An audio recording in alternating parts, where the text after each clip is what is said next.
Todo mundo já ouviu falar do ChatGPT, mas não sabem exatamente o que é e para que serve.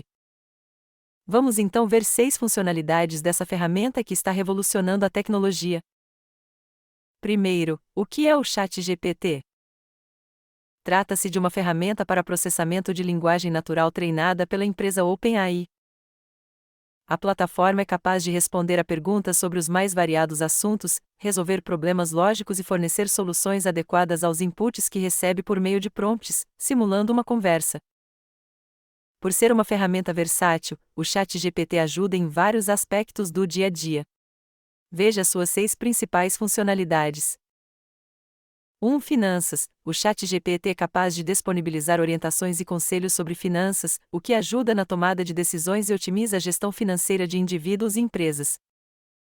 2. Redes sociais. É possível usar o ChatGPT para criar textos, legendas e postagens para as redes sociais, aumentando as chances de engajamento da sua empresa com o público-alvo.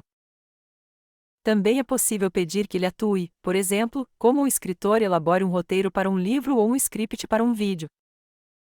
3. Cronogramas. Facilita a criação de cronogramas, garantindo o cumprimento de prazos e objetivos.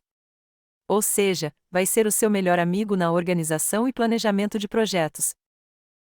4. Ideias inovadoras. O ChatGPT consegue propor ideias e soluções criativas para os desafios enfrentados por você ou sua empresa, incluindo exemplos práticos e adaptados ao contexto apresentado. 5. Leis e regulamentos. A plataforma pode ser usada para tirar dúvidas sobre leis e questões regulatórias, facilitando a conformidade com normas aplicáveis ao seu negócio.